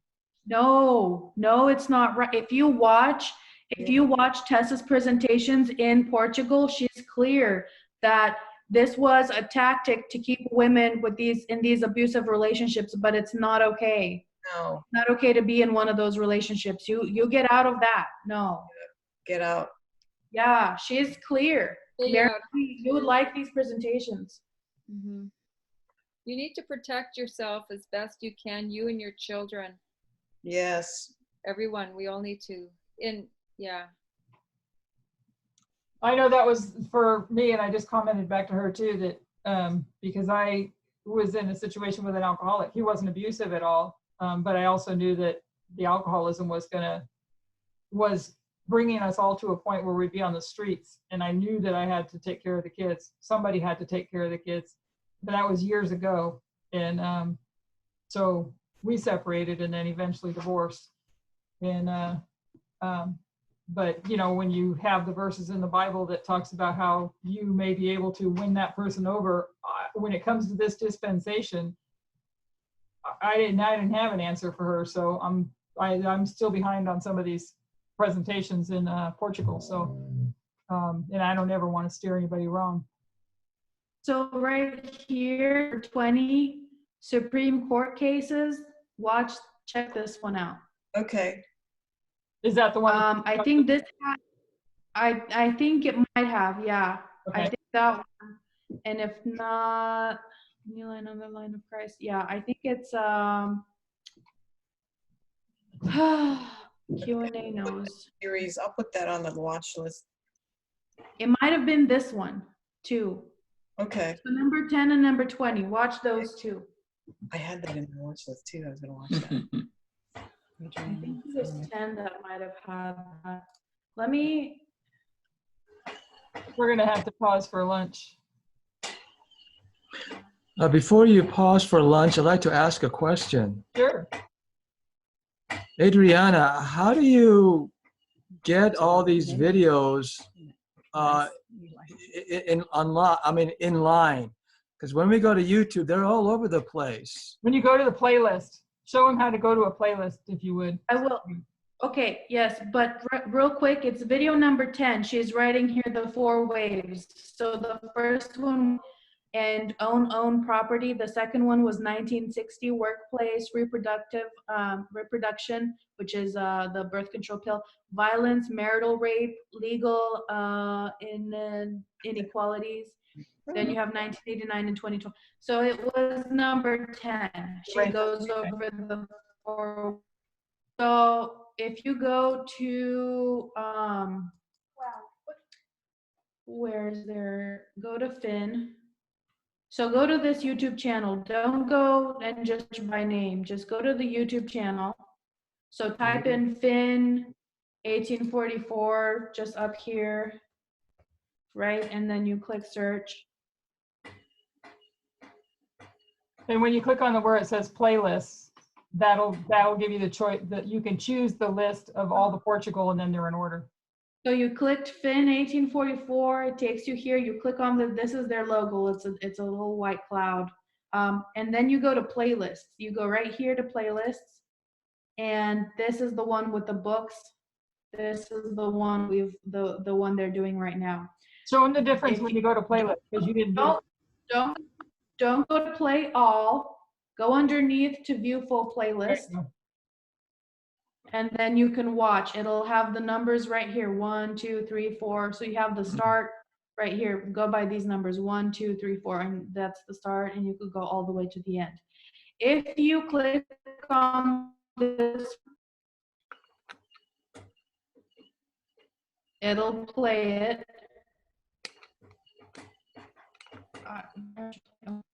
And then on the side, it'll have the rest of them. So it's gonna have a little play button here, this little triangle, because this is the one that's playing right now. but then you have the second, third, and all of these down here, so you can go through them and watch them all in order. And then there's that little, Okay. that little plus sign right up there. You can add that to your watch list, and then you can have the whole playlist, and then you can go and watch whenever you can. Yeah, I'll do this sometimes too. That way I don't, because there is like so many different YouTube channels, and to have to go to each one, it's nicer to just have yours and then you add it to your playlist and then you just go to yours and play it whenever. But that's a more complicated function, but I can teach if you want. But anyways, Okay, thank you. no problem. And if you want, let's go back. So this is gonna be the link for the playlist, and I'm gonna put it right now in the chat. Hold on. And then you could just go to this one, click that, and it'll take you to this, and you can start from the beginning. But that was the 4 waves. So she goes through that, and she goes through the Supreme Court cases, which we have to keep an eye on. So the major one that I know of is that one that I think they're gonna decide this year, the one with discrimination. I don't know if they did already. I'm wondering if they did already, because my workplace is already required by law to make everyone take 1 hour of sexual harassment training or discrimination training. And online it takes you through each module. You can't discriminate based off of race or gender or age or sexual orientation or anything like that. And they kept pointing to Title VII of the EEOC's, law there. So they keep referring back to that. So I'm pretty sure, I don't know. But the other one was the abortion one, and I'm sure there's more, because you keep having Trump with the travel bans and the immigration issues. I'm pretty sure I saw Trump in there. In the, I saw a couple that's Trump v something in here, which is always interesting to keep an eye on. Oh, because they have them in alphabetical. So Trump v. Mazars USA LL. Wow. So there's 3 with Trump right now. I'll show you guys. I know we have to pause for lunch, but there's 3 right here. Trump v. Mazars. Does United States House Committee on Oversight and Reform have the constitutional and statutory authority to issue a subpoena of the president's financial record? So that's his taxes. And then you have Trump v. Deutsche Bank, because they were thought that they were going to give the financial information of him away. And then Trump v. Vance, does a grand jury subpoena by a state district attorney for the president's financial, all about his taxes. Anyways. But you can see why he likes the court. It's kind of interesting because what he's doing is for the conservative group, but yet what he's doing is it all suits himself. Yep. In the big picture, it suits himself. Yeah. Because he wants that court stacked up to his favor, that he can get away with whatever he wants. But the far right want it all stacked in their favor for their purpose. He's just out for it for himself, as far as I can see. Yeah. And he'll throw anybody under the bus when the time comes. Mm-hmm. Well, thank you for sharing that. Thank you. And so who wants to close in prayer?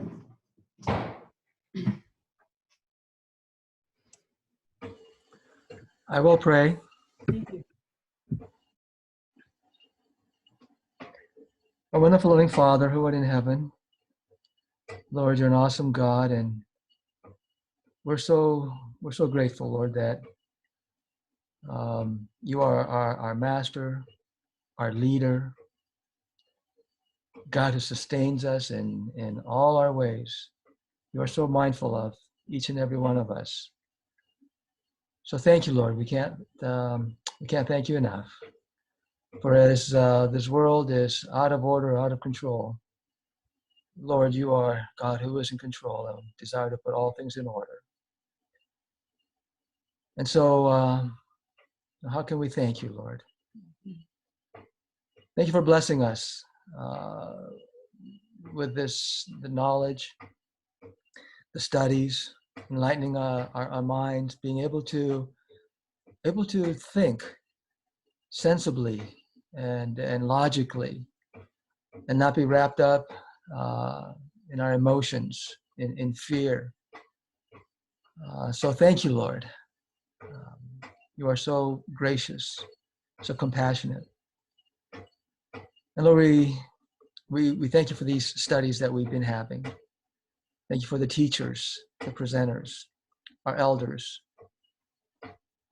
And Lord, as we now break for lunch, we ask for the blessing upon the meal that each one of us is to have. For these are all good things, and all good things come from you. So may we never forget, Lord, where our sustenance come from.